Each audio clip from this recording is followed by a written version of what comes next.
யுத்தக்களத்தோட மோசமான ஒரு தேர்தல் களம் தேர்தல் களம். அப்போ அந்த தேர்தல் களத்தில் வந்துட்டு நான் உடம்பு சரியில்லைன்னு சொல்லிட்டு நம்ம பின்வாங்க முடியாது.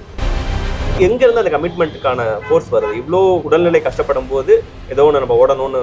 உண்மையான போர்க்களத்தில் இருந்தவன் தான். அதனால இந்த களம் எனக்கு ஒரு மூதுரையில் அவை சொன்ன ரொம்ப முக்கியமான ஒரு செய்தி. ஏவா மக்கள் மூவா மருந்து அப்படிங்கிறது ஒரு சொல்.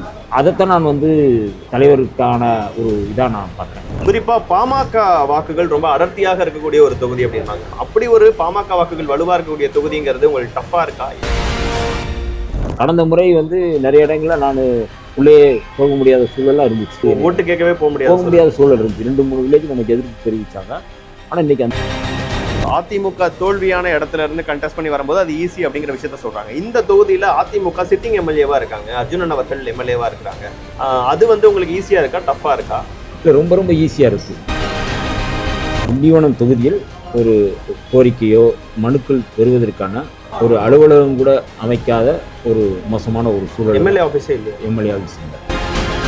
வேட்பாளர் அறிவிப்பு மிகப்பெரிய பேசுபொருளாக மாறியது அடுத்த சில நாட்கள். இதை பார்க்கும்போது உங்களுக்கு என்ன உணர்ந்தது? ஏதாவது டிஸ்கஸ் பண்ணாரா? கட்சிக்குள்ள எல்லாருமே அடுத்த முறை நான் கட்டாயம் ஆக முடியுங்கிற ஒரு நம்பிக்கை. ஒருத்தனுக்கே நீங்க சட்டமன்ற உறுப்பினராக கொடுக்குறது அப்படிங்கிறது அநீதியை தான் நான் பார்க்குறேன். திருமாவளவனுக்கு திமுக அழுத்தம் கொடுக்குது. தாவேக்காவை சேர்ந்தவர்கள் அல்லது விஜய் போன்றவர்கள் சுட்டரிக்கும் வெயில் கடுமையா இருக்கிறது கூட திமுக காரணம்னு சொல்லுவாங்க. களத்துல நாங்க பார்க்குறோம், எங்கேயும் விசில் சத்தமே இல்லை.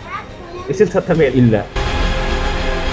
எம்எல்ஏ அப்படிங்கிறது என்ன சொல்லுவாங்க? Member of legislative assembly. நான் சொல்கிறேன் மெம்பர் ஆஃப் லேபர் அசம்பிளின்னு. இனி திண்டி வனம் அல்ல, திண்டி வளம்.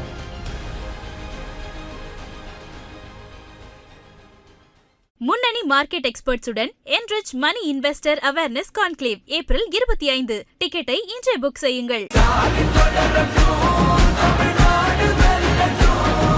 டிபேட் நேயர்களுக்கு வணக்கம். சிறப்பு நேர்காணலில் இன்று நம்மோடு இணைந்திருப்பவர் திண்டிவனம் தொகுதியின் திராவிட முன்னேற்ற கழக கூட்டணியின் வேட்பாளர், விடுதலை சிறுத்தைகள் கட்சியின் துணை பொதுச் செயலாளர் திருமிகு வன்னியரசு அவர். சார் வணக்கம். வணக்கம். எப்படி இருக்கீங்க? நல்லா இருக்கேன். வன்னியரசு அவர்களை தொடர்ந்து கவனிக்கிற பல பேருக்கும் உங்களுடைய ஃபாலோவர்ஸ்க்கும் தெரியணும்னு நினச்சி இந்த முதல் கேள்வியிலேருந்து ஆரம்பிக்கிறேன். என்ன ஆச்சு வன்னியரசு அவர்களுக்கு? ஹெல்த் ரீதியாக ஓகேவா இருக்காரா? ஹெல்த் இந்த ஃபேசியல் நர்வ்ஸ்ன்னு சொல்லிட்டு சொல்கிறாங்க. அது தமிழில் முகவாதம். தலைவர் அறிவிக்கிறதுக்கு முன்னாடி, வேட்பாளராக அறிவிக்கிறதுக்கு முன்னாடி இந்த மாதிரி சின்னதாக பெயின், கண்ணில் இருந்து கண்ணீர் வந்துக்கிட்டே இருந்தது. டாக்டர்கிட்ட போனோன்னா அவர் சொன்னார், ஒரு வேறு இந்த மாதிரி ஃபேசியல் ஏசி அடித்து காது பக்கம் அடித்து அந்த பக்கம் உங்களுக்கு இன்ஃபெக்ஷன் ஆகிருக்கு. அதனால் நீங்கள் ஃபிசியோதெரப்பி ட்ரீட்மெண்ட் பண்ணணும். ஒரு 10 நாள் நீங்கள் ரெஸ்ட் எடுத்து, அந்த 10 நாள் முழுக்க என் காற்றுல எதுவும் படக்கூடாது, வீட்டிலே இருக்கணும். ரெஸ்ட் எடுத்திங்கன்னா 10 நாளில் சரியாயிடும் அப்படின்னு சொன்னாங்க. ஆனால் நம்ம அறிவித்ததுலேருந்து நான் ஓடிக்கிட்டு தான் இருக்கிறேன். ரெஸ்ட் இல்லை. இந்த இதுக்கு ஓய்வு தான் ரொம்ப முக்கியம் சொல்லி டாக்டர் வழிகாட்டிக்கிறேன். நம்ம டாக்டர் எழிலன் தான் எனக்கு டாக்டர். அவர் தான் இதை சொன்னார். ஆனால் தலைவரும் சொன்னாங்க, இந்த மாதிரி கொஞ்சம் ரெஸ்ட் எடுத்து நீங்கள் இது பண்ணிப்போம். ஆனால் இந்த களத்துக்கு வந்துட்டோம். அதாவது உண்மையான களத்தில் கூட ஒன்றும் பெருசாக நமக்கு தெரியாது. யுத்தக்களத்தோட மோசமான ஒரு தேர்தல் களம். அப்போ அந்த தேர்தல் களத்தில் வந்துட்டு நான் உடம்பு சரியில்லைன்னு சொல்லிட்டு நம்ம பின்வாங்க முடியாது. எத்தனையோ சவால்களை, எத்தனையோ போராட்டங்களை, நெருக்கடிகளை சந்தித்து தான் நான் இந்த இடத்துக்கு நான் வந்திருக்கேன். அதனால் எனக்கு இதெல்லாம் எனக்கு ஒரு சாதாரண உண்மையான போர்க்களத்தில் இருந்தவன் தான். அதனால் இந்த களம் எனக்கு ஒரு பெரிய இது இல்லை. இப்போ ஓரளவுக்கு பெட்டர் ஆகிருக்கீங்களா? நீங்கள் தான் பார்க்குறீங்களா இன்றைக்கி. அதாவது இதுக்கு முன்னாடி நான் 2 நாள் 3 நாளில் நான் பேச முடியாமல் இருந்தேன். மரியாதைக்குரிய அண்ணன் எம்ஆர்கே அவர்கள் தான் அமைச்சராக. எம்ஆர்கே அவர்கள் தான், நீ உன்னுடைய பேச்சு தான் எல்லாருக்கும் அறிமுகமானது, உன்னுடைய பேச்சு எதிர்பார்த்துட்டு இருக்கிறாங்க, அதனால் இந்த செயல்வீரர் கூட்டத்தில் நீ பேசு அப்படின்னு அவர் தான் என்னை சொன்னார். 2 நிமிஷமாக நீ பேசணும் அப்படின்னு சொன்னார். அதுக்கு முன்னாடி எங்கள் நாடாளுமன்ற உறுப்பினர் ரவிக்குமார் அவர்கள் எனக்கு பேசினார். எல்லோரும் பேசிட்டு இருந்தாங்க. அண்ணன் எம்ஆர்கேயும் பேசினாங்க, அண்ணன் மஸ்தான் அவர்களும் பேசினாங்க. திமுகவை சேர்ந்த அத்தனை பேரும் நான் பேச முடியாத இடத்துல அண்ணன் ரவிக்குமார் இருக்கிறார். இவர் திராவிட முன்னேற்ற கழகத்தினுடைய ஒரு மிக முக்கியமான தூண், அவரும் இங்கே இருக்கிறாரு. நிறைய அது மாதிரி இருக்கிறவங்க இருக்கிறாங்க. இப்போ அவங்களாம் பேசிகிட்டு இருக்கும்போது நான் பேசாமல் இருந்தால் அது சரியாக இருக்காது அப்படிங்கிறதுனால எனக்கு அது இப்போ வந்து ஒரு தேர்தல் களம்னு வந்துட்டோடனே வழக்கமாகவே மக்களோட பயணிக்கக்கூடியவங்க, ஓடக்கூடியவங்க, மக்களோட பிரச்சனைகளுக்காக தினந்தோறும் தூக்கத்தெல்லாம் குறைச்சிட்டு ஓடக்கூடியவங்க. தேர்தல் களம் இன்னும் ரொம்ப சுவாரஸ்யமானது. கூடுதலாக உழைப்பு தேவைப்படுற இடம். அதிகமாக பேசணும், அதிகமாக ஓடணும், வெயிலில் இருக்கணும், நீ பல்வேறு விஷயங்கள் சார்ந்தது. சாதாரண உழைப்பை தாண்டி ஒரு பன்மடங்கு உழைப்பு தேவை. அப்படி ஒரு சூழலில் இந்த உடல்நிலை இருக்கும்போது இந்த ஒரு கமிட்மெண்ட்டை பார்க்குறோம்ல, அது கேட்குறேன். அந்த விஷயத்துலேருந்து தெரிஞ்சுக்கணும்னு நினைக்கிறேன். இந்த கமிட்மெண்ட்டு எங்கேருந்து அந்த கமிட்மெண்ட்டுக்கான ஃபோர்ஸ் வருது? இவ்வளோ உடல்நிலை கஷ்டப்படும் போது ஏதோ ஒன்று நம்ம ஓடணும்னு. இல்லை, அதாவது நீங்கள் சொன்னது போல் வந்து உடல்நலம் சரியில்லை அப்படிங்கிறது வந்து அது ஒரு தனி டிபார்ட்மெண்ட்டு, அது வேறு. அதை வச்சுக்கிட்டு நீங்கள் வந்து இந்த களத்தில் வந்து பின்வாங்கிறது, இல்லை ஓய்வு எடுக்கிறது, இல்லை நீங்கள் வந்து வேறு மாதிரியான அதை வந்து ரியாக்ட் பண்ணுறது அப்படிங்கிறது முடியாது. மக்களுக்காகவே வந்து நம்ம வந்து அர்ப்பணிச்சிருக்கிறோம். மக்களுடைய பிரச்சனைகளை வந்து நம்ம வந்து பேசிகிட்டு இருக்கோம். உதாரணத்துக்கு வந்து நான் வந்து எங்களுடைய தலைவருடைய மணிவிழா நிகழ்ச்சி நான் தான் வந்து முழுமையாக இருக்கிறேன். அந்த நேரத்தில் எனக்கு திடீர்னு வந்து கால் உடஞ்சிருது. அப்போ தலைவரையை கூப்பிட்டு சொல்கிறாரு, இந்த நேரத்தில் கால் உடஞ்சி, ஏன்னா நான் தான் எல்லாமே எடுத்து பண்ணுவேன். அப்போ அவர் எல்லா ஆர்கனைசேஷனும் நீங்கள் தான் பண்ணுறேன். அவர் தலைவர் என்ன சொன்னார்னா, நிகழ்ச்சியை தள்ளி வைப்போம் அப்படின்னார். மணிவிழா நிகழ்ச்சியை 60வது ஆண்டு நிகழ்ச்சியை தள்ளி வைப்போம் அப்படின்னு சொல்லி என்னை கேட்குறாரு. அப்போ நான் சொன்னேன், ஒரு பிறந்தநாள் நிகழ்ச்சினா ஆகஸ்ட்டு நீங்கள் 17 அவருடைய பிறந்தநாள் நிகழ்ச்சி அப்படின்னா அந்த நிகழ்ச்சியை தான் நீங்கள் வந்து நடத்தணும் ஒழிய எனக்காக தள்ளி வச்சோம் அப்படின்னா அது எவ்வளோ பெரிய வந்து வரலாற்று பிழையாக இருக்கும். நான் கால் உடைஞ்சாலும் பரவாயில்ல, அது பிரச்சனை இல்லை. நான் வந்து இந்த நிகழ்ச்சியை முடிச்சுட்டு நான் ட்ரீட்மெண்ட்டுக்கு போனேன், சர்ஜரிக்கு போனேன் அப்படின்னு நான் வந்து அவர்கிட்ட சொன்னேன். முடியுமான்னு கேட்டார். கட்டாயம் எனக்கு முடியும் அப்படின்னு சொல்லி. ஓகே, அதே தான் இப்போவும் இந்த களத்தில் வந்து என்னையை நம்பி வந்து தலைவர் வந்து உடம்பு சரியில்லைனா கூட இவன் கட்டாயம் அதை சமாளிப்பான். ஏன்னா பல்வேறு நெருக்கடிகளை சந்தித்தவன் தான் வன்னியரசுன்னு அவருக்கு தெரியும். அதனால் இது வந்து ஒரு சாதாரணமாக தான் எடுத்துக்கிடுவான். அந்த கமிட்மெண்ட்லேருந்து சமாளித்து ஒர்க் பண்ணி ஜெயிச்சிருவான் அப்படிங்கிற தலைவருடைய அந்த நம்பிக்கையை நான் வந்து சீர்குலைச்சிருக்கேன். உங்கள் தலைவரின் நம்பிக்கையை, உங்கள் தலைவரின் இவ்வளவு அன்பை எனக்கு நல்லாவே நினைவு இருக்குது. கடந்த சட்டப்பேரவை தேர்தலில் 6 தொகுதிகளில் விடுதலை சிறுத்தைகள் களம் காண்றாங்க, நீங்களும் களம் காண்றீங்க. அதில் 4 சட்டமன்ற உறுப்பினர்கள், ஒரு கம்பேரிட்டிவ்லி ஒரு பெரும்பான்மையான வெற்றி தான். 6 தொகுதியில் 4ங்கிறது நல்ல நம்பர் தான். அப்படி 4 சட்டமன்ற உறுப்பினர்கள் சந்தோஷமாக போகும்போது உங்கள் தலைவர்கிட்ட ஒரு சின்ன வருத்தம் இருந்துகிட்டே இருந்தது. என்னன்னு கேட்கும்போது வன்னியரசு தோத்துட்டாரு அப்படிங்கிற ஒரு சின்ன வருத்தம் இருந்துகிட்டே இருந்தது. தொடர்ந்து நீங்கள் தேர்தல் அரசியலில், கள அரசியலில் பயணிக்கும் போது இயக்க அரசியலில் ஈடுபாடு கொண்டவர். தேர்தல் அரசியலே வேண்டாம், நான் எப்போ எலெக்ஷனில் நிற்க மாட்டேங்கிற ஒரு ஸ்டாண்ட்லாம் ஒரு காலத்தில் நீங்களே எடுத்திருக்கீங்க, பர்சனலி விடுதலை சிறுத்தைகள் தேர்தல் அரசியலுக்கு வந்த பிறகும். அப்படி இருக்கும்போது எப்படியாவது சட்டப்பேரவைக்குள்ள வன்னியரசு அவர்களை அனுப்பிடணுங்கிறதுல கூடுதல் ஆர்வமும் அன்பும் அக்கறையும் கொண்டவராக இருக்கிறார். என்ன கனெக்ஷன், அது என்ன பாண்டு? தேர்தல் புறக்கணிப்பு காலத்திலேருந்து நான் அவரோட பயணப்படுறேன். பல்வேறு நெருக்கடி காலத்துலேயும் நான் அவரோட நிற்கிறேன். என்னை வந்து விடுதலை புலிகள் ஆதரவு தொடர்பாக என்னைய கைது செஞ்சு கொண்டு வரும்போது விடுதலை புலிகளுக்கு நான் ஆயுதம் கடத்தினேன் அப்படிங்கிறதுல வந்து தலைவர் சொல்லி தான் நீ செஞ்ச அப்படிங்கிறது எனக்கு எழுதி கேட்குறாங்க. அப்போ கூட நான் வந்து அப்படிலாம் இல்லை, நான் வந்து என்னுடைய இது தான் அப்படிங்கிறத நான் வந்து சொல்கிறேன். ஆனால் தலைவருக்கு ஆதரவு, தலைவருடைய ஊக்கப்படுத்துறதுல தான் நான் அந்த களத்தில் நான் இருக்கிறேன். ஏன் இதை சொல்கிறேன் அப்படின்னா, எந்த சூழலையும் வந்து நான் தலைவருக்கு நெருக்கடி கொடுக்கக்கூடாது அப்படிங்கிறதுல நான் வந்து ரொம்ப தெளிவாக இருக்கேன். என்னால் எந்த தர்ம சங்கடமும் வந்துடக்கூடாது அப்படிங்கிறதுல நான் ரொம்ப தெளிவாக இருக்கேன். மூதுரையில் வந்து அவை சொன்னது ரொம்ப முக்கியமான ஒரு செய்தி, அந்த மூதுரையினுடைய மொழி அப்படிங்கிறது ரொம்ப முக்கியமானது. நான் என்னவா பார்த்தேன்னா, ஏவா மக்கள் மூவா மருந்து அப்படிங்கிறது ஒரு சொல். அதைத்தான் நான் வந்து தலைவருக்கான ஒரு இதாக நான் பார்க்குறேன். அவர் ஏவுறதுக்கு முன்னாடி அவர் ஏவாமலே, அதாவது வந்து பெற்றோர் நல்லா இருக்கணும் அப்படின்னா பிள்ளைங்க வந்து அவங்க ஏவுறதுக்கு முன்னாடியே அவங்க ஏவாமலே அந்த வேலையை செஞ்சால் அவங்க 100 ஆண்டுகள் வந்து நல்லா இருப்பாங்க. அதான் அவங்களுக்கு சாவே இல்லை அப்படிங்கிறத மூவா மருந்து, அதுதான் இந்த மூவா மருந்து, சாகாத மருந்து அப்படிங்கிறது இதுதான். அப்போ அந்த பிள்ளைங்கிற இடத்துல நான் தொண்டராக நானும் ஒரு பிள்ளை தான். அப்போ அவர் வந்து அந்த மூவா மருந்தாக நான் அவருக்கு இருக்கணும் அப்படிங்கிறது நான் வந்து ஆரம்பத்திலேருந்து ரொம்ப இதாக இருக்கேன். அது இன்னும் கூடுதலாக அவருடைய கோட்பாட்டை சாதி ஒழிப்பு, தமிழ் தேசிய அரசியல், அது தேசிய இன விடுதலை, இந்த ரெண்டுலேயும் நான் வந்து அவர் என்ன நினைக்கிறாரோ அதை நான் வந்து அவர் இதை செய்யணும்னு சொல்லும்போது நான் அதை வந்து செஞ்சு முடிச்சிருக்கேன். அதில் வந்து எனக்கு என் மேலே வந்து ரொம்ப ஒரு நம்பிக்கை இருக்குது. ஆனாலும் இன்னும் நான் 100% நான் இன்னும் செய்யணும்னு நினைக்கிறேன். அது 100% செய்யுமா அப்படிங்கிற நம்பிக்கை அவருக்கு இருக்கிறதுனால எப்படியாவது இவனை வந்து உள்ள சட்டமன்றத்துக்குள்ளே தள்ளிடணும். அவர் பேச வேண்டியதை நான் பேசுவேன், அவர் எங்களுடைய தலைவர் செய்ய வேண்டியதை நான் வந்து சட்டப்பேரவையில் செய்வேன் அப்படிங்கிற ஒரு நம்பிக்கை தலைவருக்கு இருக்கிறதுனால எனக்கு அந்த ஒரு நான் விசுவாசமாக ஒரு நம்பிக்கையாக இன்னமும் வந்து தலைவர் என்ன சொல்கிறாரோ அதை மட்டும் நான் செய்கிறேன். இந்த தேர்தலில் உங்களுக்கு வேட்பாளராக அவர் அறிவிச்ச அந்த நொடியை பற்றி கேட்கறதுக்கு முன்னாடி போன எலெக்ஷனில் தோல்வி அப்போ திருமாவளவன் அவர்களை சந்திக்கும் போது அவர் உங்கள்கிட்ட சொன்னார். இல்லை, எனக்கு நான் வானூரை விட்டு வெளியேறும்போது முதல் தொலைபேசி அவர் தான் பேசுகிறாரு. எப்போ நானே வந்து முதல் தேர்தலில் தோல்வி அடைஞ்சேன், இதெல்லாம் நீ வந்து இதுக்கெல்லாம் நீ கலங்குறியா அழுகிறியான்னு கேட்டார். இல்லை நான் சொன்னேன், இல்லை நான் நீங்கள் எனக்கு அது கொடுத்த ஒரு வாய்ப்பு, அதை நான் வந்து சரியாக பண்ணலையோன்னு எனக்கு ஒரு இது இருந்தது. தலைவர் ஒரு அசைன்மெண்ட் கொடுத்தாரு, எப்பயுமே ஒரு அசைன்மெண்ட் கொடுத்தாருன்னா அந்த அசைன்மெண்ட்டை நான் வந்து சக்ஸஸ் பண்ணுவேன். இந்த அசைன்மெண்ட்டை நான் சக்ஸஸ் பண்ணலையோ அப்படிங்கிற எனக்கு ஒரு இது இருக்குது அப்படின்னு சொல்லி அவர்கிட்ட நான் சொன்னேன்.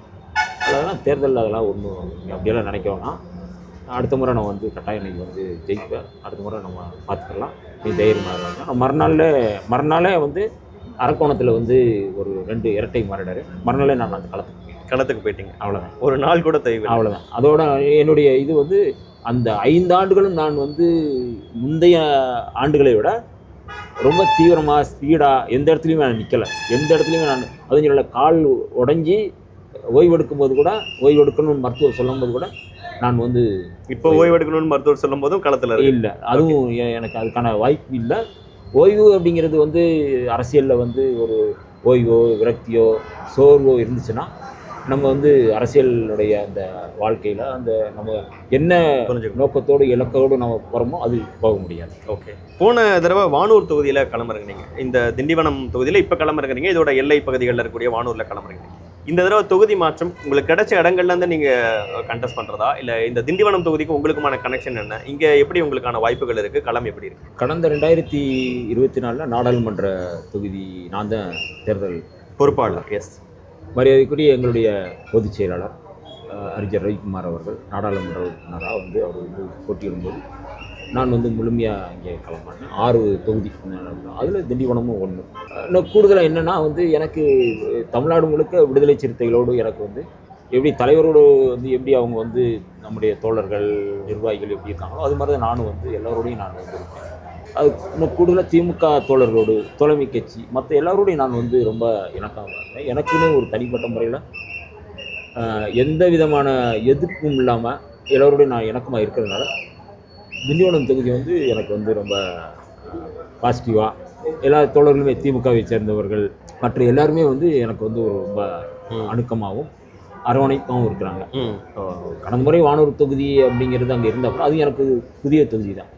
வானூர் எங்கே இருக்குன்னே வந்து அறிவிச்சதுக்கப்புறம் தான் வானூரை பற்றி எனக்கு தெரியும். ஆனால் திண்டிவனம் வந்து அதுக்கு முன்னாடி எனக்கு வந்து தெரியும். தமிழ்நாட்டில் எந்த எல்லா இடங்கள்லையும் ஏதோ ஒரு பிரச்சனைகளுக்காக நான் நின்றுருக்கிறேன். அது அந்த வகையில் எனக்கு திண்டிவனம் வந்து சென்னைக்கு மிக அருகில் அப்படின்னு சொல்லுவாங்க, அதுபோல் சென்னைக்கு மிக அருகில் இருக்கிறதுனால நான் வந்து இந்த திண்டிவனம். குறிப்பாக பாமக வாக்குகள் ரொம்ப அடர்த்தியாக இருக்கக்கூடிய ஒரு தொகுதி அப்படின்னாங்க. விடுதலை சிறுத்தைகளும் பொலிட்டிக்கலி எலக்டரல் பாலிடிக்ஸ்லையும் பிசிக vs பாமகங்கிற விஷயம் தொடர்ந்து பார்க்கப்படும். அப்படி ஒரு பாமக வாக்குகள் வலுவாக இருக்கக்கூடிய தொகுதிங்கிறது உங்களுக்கு டஃப்பாக இருக்கா, இல்லை அது எப்படி கன்சால்டேட் ஆகுது உங்களுக்கான வாக்குகள்? இப்போ வந்து பாட்டாளி மக்கள் கட்சியை சேர்ந்த உறவுகள் இந்த தொகுதியில் இருக்கிறாங்க. அவர்கள் வந்து என்னை வந்து இந்த 5 ஆண்டுகளில் வந்து இந்த 5 ஆண்டுக்கு முன்னாடி அவர்களுக்கு இருந்த அந்த புரிதல் இப்போ வந்து கொஞ்சம் மாறி இருக்கு. விடுதலை சிறுத்தைகள் மீதான அந்த பிம்பமே இப்போ மாறி இருக்கு. விடுதலை சிறுத்தைகள் வந்து ஒரு பொது இலக்கோடு பொது நோக்கத்தோடு செயல்படக்கூடியவர்கள், 10% இடஒதுக்கீட்டை ஆதரித்தவர்கள், நாடாளுமன்றத்தில் எம்பிசிக்கான அந்த இடங்களை வந்து மருத்துவத்துக்கான இடங்களாக இருக்கட்டும், மற்ற இடங்களாக இருக்கட்டும், வரி உணவுவது குரல் எழுப்பியவர்கள், ஒரு இணக்கத்தை சமூக இணக்கத்தை ஏற்படுத்தியவர்கள். தலைவர் மீதான அந்த நம்பிக்கை வந்து உருவாகியிருக்கு. அதனால் போன தேர்தலை விட இந்த தேர்தலில் வந்து பாட்டாளி மக்கள் கட்சியை சேர்ந்த தம்பிகள், உறவுகள் ஒரு நல்ல அதாவது நேர்மறையாக எங்களை பார்க்குறாங்க, எதிர்மறை அல்ல. அவர்கள் வாக்கே உங்களுக்கு வர மாதிரி இருக்கா? அதான் அந்த மாதிரி கூட. ஏன்னா இந்த எலெக்ஷன் குறிப்பாக ராமதாஸ் அவர்களும் அன்புமணி அவர்களும் பிரிஞ்சு கண்டெஸ்ட் பண்ணுறாங்க. உங்கள் தொகுதியில் ராமதாஸ் அவர்கள் வேட்பாளர் களம் இறக்கலை, இருந்தாலும் கூட அது கேட்குறேன், அது ஏதாவது இங்கே பிரச்சனைகளாக இருக்கா, சரியாக இருக்கா, உங்களுக்கு ஃபேவராக இருக்கா, அவங்களுக்கு ஃபேவராக இருக்கா? இல்லை, கட்டாயம் எனக்கு தான் ஃபேவராக இருக்குது, மற்றவங்க சொல்லலாம். ஆனால் வந்து அந்த பாமகவுடைய தம்பிகள் எல்லாருமே வன்னியரசு வெல்ல வேண்டும் அப்படிங்கிறது அவங்களும் விரும்புகிறாங்க. ஏன்னா விடுதலை சிறுத்தைகள் வன்னியரசு வந்து சட்டசபையில் எல்லாத்துக்கும் தான் பேசுவான், எல்லாத்துக்குமாக தான் போராடுவான் அப்படிங்கிறத நான் சில தம்பிகள்கிட்ட நான் பேசும்போது அவர்களே வந்து என்கிட்ட கை கொடுத்து, அண்ணே நான் உங்களுக்கு நான் பாமக தான், நான் வன்னியர் தான், நான் கட்டாயம் உங்களுக்கு ஓட்டு போடுறேன், கடந்த காலங்களை விட இப்போ நான் உங்களை நிறைய நேசிக்கிறேன் அப்படின்னு சொல்கிற இடத்துக்கு மாதிரி. அதுவே எங்களுக்கு ஒரு பாசிட்டிவ் தானே. அதாவது எதிர்ப்பு இல்லை. கடந்த முறை வந்து நிறைய இடங்களில் நான் உள்ளே போக முடியாத சூழலாம் இருந்துச்சு. ஆனால் இன்றைக்கி அவங்க வந்து ஓட்டு கேட்கவே போக முடியாத சூழல் இருந்துச்சு. 2-3 வில்லேஜில் எனக்கு எதிர்ப்பு தெரிவித்தாங்க. ஆனால் இன்றைக்கி அந்த நிலை மாறி இருக்கு அப்படின்னா அந்த சகோதரர்களுடைய அரசியல் பண்பு கொஞ்சம் மாறி இருக்கு. அவங்க உங்களை பார்க்குற விதம், உங்கள்கிட்ட நாங்களும் வந்து அவங்க பார்க்குற விதம் நாங்கள் எதிராகவும் பார்க்கல. ஏன்னா இன்றைக்கி இருக்கிற சூழலில் இந்த சமூகம் வந்து ஒரு மிகப்பெரிய முன்னேற்றம் அடைய வேண்டும்ங்கிறது விரும்புகிறாங்க. அதனால் அது ஓகே. நீங்கள் பல பேரும் வந்து அவங்க அதிமுக தோல்வியான இடத்துல இருந்து கண்டெஸ்ட் பண்ணி வரும்போது அது ஈஸி அப்படிங்கிற விஷயத்த சொல்கிறாங்க. இந்த தொகுதியில் அதிமுக சிட்டிங் எம்எல்ஏவாக இருக்காங்க, அர்ஜுனன் அவர்கள் எம்எல்ஏவாக இருக்கிறாங்க. அது வந்து உங்களுக்கு ஈஸியாக இருக்கா, டஃப்பாக இருக்கா? இல்லை, ரொம்ப ரொம்ப ஈஸியாக இருக்குது. இப்போ ஏன்னா என்ன அடிப்படையில் கடந்த 5 ஆண்டுகள் அவர் சட்டமன்ற உறுப்பினராக இருந்தார். திண்டிவனம் தொகுதியில் ஒரு கோரிக்கையோ மனுக்கள் பெறுவதற்கான ஒரு அலுவலகம் கூட அமைக்காத ஒரு மோசமான ஒரு சூழல். எம்எல்ஏ ஆஃபீஸே இல்லை, எம்எல்ஏ ஆஃபீஸ் இல்லை, மனு கொடுக்குறது இல்லை. அதே போல் வந்து இந்த தொகுதியில் நிறைய கோரிக்கைகள் இருக்குது. அந்த கோரிக்கைகளை சட்டசபையில் பேசாத ஒரே சட்டமன்ற உறுப்பினர் அவர் தான். அப்போ நீங்கள் வந்து இந்த தொகுதியில் வந்து நீங்கள் முழுக்க வந்து பிரச்சனைகள் இருக்குன்னா அந்த பிரச்சனையை குறித்து என்ன பேசியிருக்கிறீங்க, என்ன கோரிக்கைகள் எழுப்பியிருக்கிறீங்க அப்படிங்கிறது எதுவுமே இல்லை. இப்போ அதுவே எனக்கு வந்து பாசிட்டிவாக இருக்குது. அப்போ நான் வந்து என்ன நினைக்கிறேன் அப்படின்னா, இந்த 5 ஆண்டுகள் இந்த தொகுதியில் நான் என்னென்ன செய்யணும் அப்படிங்கிறத நான் வந்து உங்களுக்கு ஒரு திட்டம் இருக்குது. அவர் வந்து கடந்த 5 ஆண்டுகள் இந்த தொகுதிக்கு பக்கமே வரல, தொகுதிக்கு எந்த நல்லது செய்யலை, நல்லது கெட்டதுக்கு வரல. அவரை வந்து அதிமுகவினர் இது குறித்து விமர்சனம் பண்ணுறாங்க. அதிமுகவை சேர்ந்த நிர்வாகிகள் அவர் என்னப்பா 5 ஆண்டுகள் என்ன பண்ணார், ஒன்றுமே செய்யலை, இனிமேல் வந்து என்ன செய்ய போகிறாரு அப்படிங்கிறது இருக்குது. ஒரு சட்டமன்ற உறுப்பினர் அப்படிங்கிறது அந்த தொகுதியில் இருக்கிற மக்களுக்கு ஏதாவது ஒரு கோரிக்கை எழுப்பணுமா வேணாமா, அது இல்லை.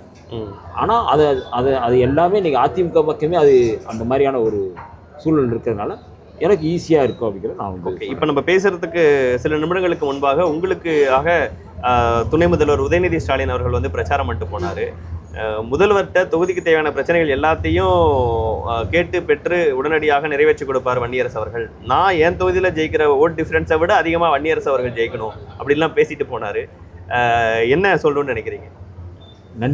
நன்றி சொல்லணும் அப்படிங்கிறத நான் நினைக்கிறேன். ஏன்னா இன்றைக்கி வந்து அப்படி ஒரு துணை முதல்வர் 2 பேருமே வந்து வன்னியரசு வெல்லணும் அப்படிங்கிறத வந்து அவங்க வந்து சொல்கிறது வந்து தமிழ்நாட்டு, அதாவது ஸ்டாலின் அரசு தொடர வேண்டும், வன்னியரசு வெல்ல வேண்டும் அப்படிங்கிறத நான் வந்து அப்படி தான் நான் வந்து பார்க்குறேன். ஏன்னா அவர் ஸ்டாலின் தொடரட்டும், தமிழ்நாடு வெல்லட்டும் அப்படின்னா அதை தான் நம்ம வந்து இதில் வந்து சொல்கிறோம். ஏன்னா மக்கள் பிரச்சனையை சமரசம் இல்லாமல் பேசக்கூடியவன், போராடக்கூடியவன். மாண்புமிகு முதல்வர் அவர்களும் துணை முதல்வர் அவர்களும் தன்னுடைய பிரச்சாரங்களில் சொன்ன முக்கியமான செய்தி, வன்னியரசு வந்து கொள்கை ரீதியாக போராடக்கூடியவன், போராளி அப்படிங்கிறத வந்து ஹைலைட் பண்ணி சொல்கிறாங்க. அப்படிப்பட்ட ஒரு பெருந்தகைகள் முதல்வர் இருக்கக்கூடியவர் என்னை அப்படி வந்து ஒரு போராளியாக பார்க்குறது, சட்டமன்றத்தில் நான் அப்படித்தான் இருப்பேன் அப்படிங்கிறது அவங்க வந்து நம்புகிறாங்க. திராவிட கொள்கைகள், மார்க்சிய கொள்கைகள், அம்பேத்கர் கொள்கைகள், பெரியாரிய கொள்கைகள், இவன் வந்து கரெக்டாக இருப்பான் அப்படிங்கிறத அவங்க வந்து நம்பிக்கையை நான் வந்து பெற்றிருக்கிறேன் அப்படிங்கிறது எனக்கு ஒரு பெரிய பேராதரவு. அதனால இந்த 2 பெருந்தகைகளும் இந்த மாதிரி சொல்றது. தமிழக அரசியல்ல விடுதலை சிறுத்தைகள் கட்சியின் தலைவர் திருமாவளவன் அவர்கள் தொகுதிகளை தேர்ந்தெடுத்து அறிவித்த வேட்பாளர் அறிவிப்பு மிகப்பெரிய பேசுபொருளாக மாறியது அடுத்த சில நாட்களுக்கு. சிட்டிங் எம்எல்ஏக்களுக்கு எல்லாரும் திருப்பி அவர் தருவாங்கன்னு நினைச்ச போது திடீர்னு வேற ஒரு டெசிஷன் எடுத்து வாய்ப்புகள் சுழற்சி முறையில் நான் வாய்ப்பு தரேன் அப்படிங்கிற ஒரு விஷயத்த ஒன்று சொன்னார். காட்டுமன்னார் கோயிலில் அவங்க தலைவரே போட்டிடுறேன்னு சொன்னார். இதை பார்க்கும்போது உங்களுக்கு என்ன உணர்ந்தது? ஏதாவது டிஸ்கஸ் பண்ணாரா? இல்லை, பெரும்பாலும் தலைவர் வந்து அவர் எடுக்கிற முடிவு தான். நான் டிஸ்கஸ் பண்ணுறது அப்படிங்கிறதெல்லாம் இல்லை. சிட்டிங் எம்எல்ஏக்களுக்கு இல்லை, இந்த முறை நான் வெற்றி பெற்று நான் சட்டமன்றத்துக்கு போய் 5 ஆண்டுகள் நல்லா சிறப்பாக செஞ்சாலும் அடுத்து வந்து எனக்கு கொடுப்பாரா அப்படிங்கிறதெல்லாம் நானே வந்து அதுக்கு முன்னாடியே நம்மளே சொல்லிடணும். நான் வந்து இந்த 5 ஆண்டுகள் மட்டும் நான் வந்து சட்டமன்ற உறுப்பினராக அடுத்து வந்து வேறு யாருக்காவது கொடுங்க அப்படிங்கிற ஒரு முதிர்ச்சியான ஒரு அரசியலை நான் முன்னெடுக்கணும் நான் விரும்புகிறேன். அதனால் அந்த வகையில் எங்களுடைய தலைவர் எடுத்த முடிவு சரியான முடிவு. நம்மளே அதுக்கான அக்செப்ட் ஆகிக்கிறோம். நான் ஒரு முறை வாய்ப்பு தராங்க, அந்த வாய்ப்பு வந்து போதும். மற்ற அதிகார பரவல் அப்படிங்கிறது எங்களுடைய தலைவருடைய கோட்பாட்டில் ரொம்ப முக்கியம். அது வந்து இன்னொரு கட்சியோடு கூட்டணி வைத்து அந்த கட்சியில் நீங்கள் வந்து அதிகார பகிர்வு கேட்கும்போது கட்சிக்குள்ளேயே அது கொண்டு வந்த என்ன? அப்போ நான் இந்த முறை சட்டமன்ற உறுப்பினர் ஆகிடுவேன். சட்டமன்ற உறுப்பினர் ஆகி நான் வந்து 5 ஆண்டுகள் செயல்பட்டதுக்கப்புறம் இதே தான் அடுத்த முறையும் சிட்டிங் எம்எல்ஏக்களுக்கு இல்லைன்னு சொல்லும்பொழுது நான் வந்து அதை நானே முன்மொழிவேன். வேண்டான்னு சொல்லுவேன். ஆமாம், கட்டாயம் நானே அதை முன்மொழிவேன். ஏன்னா அது ஒரு தலைவருடைய எண்ணத்தை நான் வந்து நடைமுறைப்படுத்தக்கூடிய, ஏற்கனவே சொல்லலை மூவா மருந்துன்னு சொன்னல, அது இதுலேயும் நான் வந்து செயல்படுத்துவேன். அதனால் தலைவர் எடுத்த முடிவு அப்படிங்கிறது ரொம்ப நல்ல முடிவு. அது கட்சிக்குள்ளே வந்து எல்லாருமே வந்து அடுத்த முறை நான் கட்டாயம் ஆக முடியுங்கிற ஒரு நம்பிக்கை பறக்கும். ஒருத்தனுக்கே நீங்கள் வந்து சட்டமன்ற உறுப்பினராக கொடுக்குறது அப்படிங்கிறது வந்து அது வந்து அநீதியை தான் நான் பார்க்குறேன். அதனால் இந்த முடிவு வந்து சரியான. ஒரு டைம் எம்எல்ஏ ஆனவங்களுக்கு அடுத்து வாய்ப்பு கிடைக்காதுங்கிற தாட் வந்து அப்போ எப்படி இருக்கும்? அது இல்லை, நீங்கள் கேட்குறேன். நீங்கள் ஒரு முறை நீங்கள் எம்எல்ஏ ஆகிட்டீங்க, விடுதலை சிறுத்தைகளில் கூட்டணியோடு சேர்ந்து 10 சீட்டோ 15 சீட்டோ அப்படிங்கிற இடத்துக்கு நம்ம போகிறோம். இன்னும் நம்ம நகர கூடுதல் ஆகும்போது மறுசுழற்சி வர்றது புரியுது. அப்போ மறுசுழற்சிக்குள்ள உங்களுக்கு அந்த இடத்துக்கு வர வரைக்கும் நம்மளும் கட்சியை புரிஞ்சு நடந்துக்கணுங்கிறீங்க பண்ணணும். ஓகே, அடுத்த கட்டத்துக்கு நீங்கள் இதை இந்த 5 ஆண்டுகள் நீங்கள் உங்களுக்கு கிடைச்ச அந்த வாய்ப்பை இன்னும் 5 ஆண்டுகள் வந்து சட்டமன்ற நான் வந்து எந்த குறை மதிப்பீடும் இல்லாமல் நான் வந்து புரியுது. அதாவது என்னை வச்சுட்டு நான் அதை பேசுகிறேன். நான் சூழல் புரிஞ்சு. ஆமாம், நான் 94 இந்த கட்சியில் இருக்கிறேன். 2001 2006 எல்லா இதுலேயும் நான் அந்த சீட்டு கேட்ட வந்தேன். ஆனால் எனக்கு எந்த இதுலேயும் கொடுக்கல. 2009 நாடாளுமன்ற தேர்தல் யுத்தம் நடந்துக்கிட்டு இருக்கும்போது மேதகு பிரபாகரன் அவர்களே வந்து தலைவர்கிட்ட பேசி நீங்கள் ஒரு சீட்டு வன்னியரசு கொடுங்கன்னு சொல்லும்போது கூட நான் வந்து தலைவர்கிட்ட சொன்னேன், நீங்கள் இருக்கிற இடம் முடிவு, நான் வந்து நீங்கள் என்ன சொல்கிறீங்களோ அதை நான் கேட்குறேன் அப்படின்னு சொன்னேன். கொடுக்கலைங்கிறதுக்காக நான் வந்து புரிஞ்சுக்க முடியும். உண்மையாகவே வந்து தலைவர் வந்து அன்னைக்கு நான் வந்து கொடுங்க அப்படிங்கிற ஒரு சின்ன ஹிண்ட் பண்ணியிருந்தா கட்டாயம் கொடுத்துருவார். ஏன்னா அன்னைக்கு இருந்த சூழல் வந்து மிக முக்கியமான சூழல். புரிஞ்சுக்க முடியுது. அதுதான் இன்னைக்கு காட்டுமன்னார் கோயிலில் அவங்க தலைவரே போட்டிடுறேன்னு சொல்லிட்டு பட் சூழல் நான் கொஞ்சம் ஸ்ட்ராட்டஜி ரீதியாக பின்வாங்க வேண்டிய நேரமும் இருக்குன்னு சொல்லி பின்வாங்கினாங்க. பட் ஆனால் குறிப்பாக உங்கள் கட்சியில் துணை பொதுச் செயலாளராக இருந்துட்டு மறுபடியும் இப்போ தாவேக்காக போயிருக்கக்கூடிய ஆதவர்ஜுனா அது திமுகவின் அழுத்தம், தலித் மக்களுக்கு எதிராக நடக்குதுங்கிற ஒரு ப்ரொபகண்டா. அந்த விஷயத்துக்கான உங்களுடைய பதில்? திருமாவளவனுக்கு திமுக அழுத்தம் கொடுக்குது. இல்லை, தாவேக்காவை சேர்ந்தவர்கள் அல்லது வந்து விஜய் போன்றவர்கள் வந்து எல்லாத்துக்கும் இன்னைக்கு சுட்டெரிக்கும் வெயில் கடுமையாக இருக்கிறது கூட திமுக காரணம்னு சொல்லுவாங்க. டெய்லி வந்து ஏதாவது ஒரு நடக்குது, சம்பவங்கள் நடக்குதுன்னு அது கூட திமுக காரணம் சொல்லி சொல்லுவாங்க. எங்கள் கட்சியில் நாங்கள் முடிவு எடுக்கிறோம். எங்களுக்கு யாரும் புற அழுத்தங்களோ அக அழுத்தங்களோ கொடுக்க முடியாது. அதுவும் குறிப்பாக எங்கள் தலைவர்கிட்ட அது நடக்கவே நடக்காது. அவர் கேரக்டரே என்ன புரிஞ்சுக்காம இருக்கிறாங்க அப்படிங்கிறது வந்து தெரிஞ்சுக்கிறோம். எந்த சூழலில் என்ன செய்யணும் அப்படிங்கிறது ஒவ்வொரு தலைவருடைய முடிவு, தலைவர் எடுக்கக்கூடியது. அதில் எந்த அரசியலும் உள்நோக்கத்தையும் நான் அவர் பேசும்போது தலித் வாக்குகள் தாவேகா பக்கம் வந்துருச்சு, விடுதலை சிறுத்தைகள் கட்சியின் வாக்குகள் இந்த பக்கம் வந்துருச்சுங்கிறத தொடர்ந்து சொல்லிட்டே இருக்கு. அது கட்டமைக்கிறது.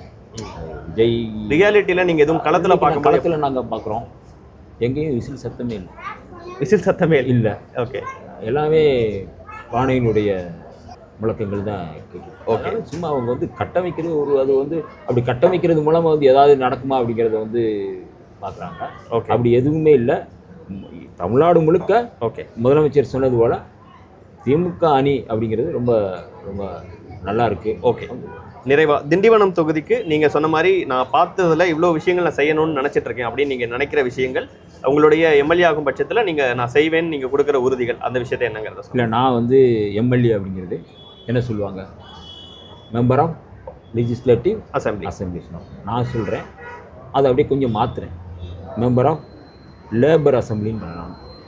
நான் வந்து இந்த தொகுதியில் ஒரு வேலைக்காரன், தொகுதியிலேருந்து போகிற முதல் வேலைக்காரன், மக்களுக்கு சேவை செய்கிறதுக்கு தான் நான் போகிறேன்.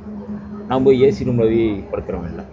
கடந்த 4 நூற்றாண்டுக்கு மேலாக தமிழ்நாடு முழுக்க களமாடியவன். கூடங்குளம் அணுகுலை போராட்டம்னா அங்கே ஓராண்டு அங்கேயே நான் வந்து தங்கி வேலை பார்த்தவன், போராடினவன், ஜெயிலுக்கு போனவன். ஈழ பிரச்சனைலாம் நான் வன்னியிலேயும் போய் கிளிநொச்சிலேயும் போய் அங்கே நான் ஓராண்டு இருந்து தங்கினவன். பல மாதங்கள் அங்கே நான் தங்கியிருக்கிறேன். எந்தெந்த பகுதியில் பிரச்சனை இருக்கோ அந்த பகுதியில் நான் தங்கி வேலை பார்க்குறவன். அதே போல் இந்த தொகுதியில் நான் வெற்றி பெற்றால் இதே 5 ஆண்டுகள் இங்கேயே தங்கி இங்கே வீடு எடுத்துட்டேன். ஓகே, வீடு பால் காய்ச்சி வச்சு இங்கேயே வந்து நாங்கள் வந்து குடும்பத்தோடு இங்கே தான் இருக்கிறோம். இங்கே தான் சுற்றிட்டு இருக்கோம். என்னோட துணைவியார் இங்கே தான் சுற்றிட்டு இருக்கிறாங்க. இங்கே தான் இருக்கிறோம். மக்களுக்காக தான் நான் வந்து அர்ப்பணிச்சிருக்கேன். எனக்குன்னு தனிப்பட்ட எந்த வாழ்க்கையும் இல்லை. நான் முழுக்க மக்களுக்காகவே இருக்கிறேன். அப்போ இந்த மக்களுக்கு 5 ஆண்டுகள், முதல் ஆண்டு ஒரு செயல் திட்டம், 2வது ஆண்டு செயல் திட்டம், 3வது ஆண்டு செயல் திட்டம், 5 ஆண்டுகள் செயல் திட்டம், உடனடியான செயல் திட்டங்கள், நீண்டகால செயல் திட்டங்கள், ரெண்டையும் நான் வந்து அப்படி தான் நான் வந்து பார்க்குறேன்.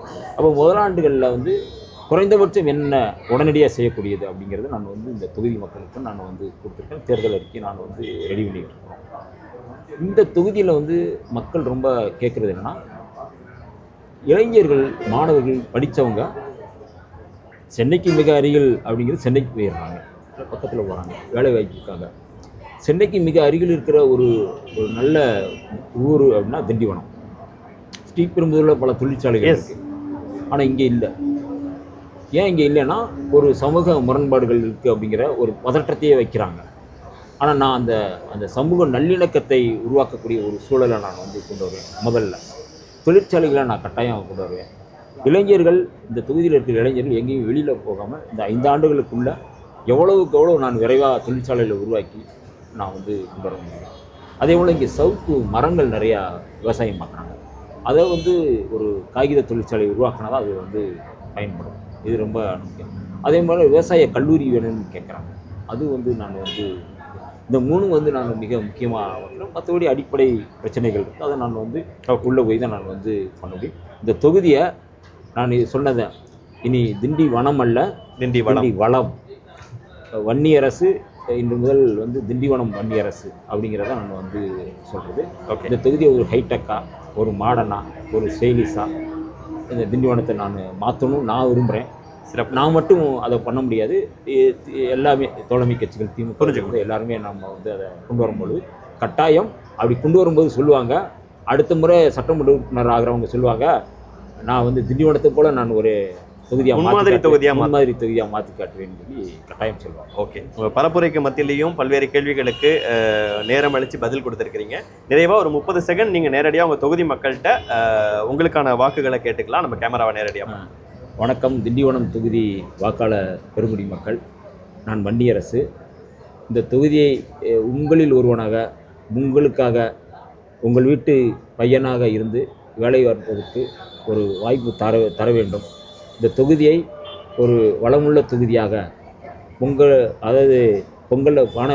பானையில் வந்து பொங்கல் வச்சோம்னா எப்படி வந்து பொங்கல் வழிஞ்சி பொங்குமோ அதே போல் இந்த தொகுதியில் எல்லா வளமும் பொங்கி வெளியிறது மாதிரியான ஒரு நல்ல செய்தியை நான் வந்து கட்டாயமாக வந்து தொகுதி மக்களுக்கு நான் வந்து செய்வேன். சமூக நல்லிணக்கத்தை உருவாக்குவேன், பல தொழிற்சாலைகளை உருவாக்குவேன், இளைஞர்களுக்கு வேலைவாய்ப்பை உருவாக்குவேன், மாதந்தோறும் வந்து வேலைவாய்ப்பு முகாம்களை உருவாக்குவேன். இந்த மாதிரியான நிறைய செயல் திட்டங்கள் இருக்குது. உங்களோடு நான் கலந்து பேசி ஒவ்வொரு மாதமும் வந்து தொகுதி மக்களோடு கலந்து பேசி என்னென்ன சிறப்பாக செய்ய முடியுமோ அதை அத்தனையும் செய்வேன். எனக்கு நீங்கள் பானை சின்னத்தில் வாக்களித்து பெருவாரியான வாக்குகள் வித்தியாசத்தில் என்னை வெற்றி பெற செய்ய வேண்டும் என்று திண்டிவனம் தொகுதி மக்களுடைய பாதங்கள் தொட்டு நான் கேட்டுக்கொள்கிறேன்.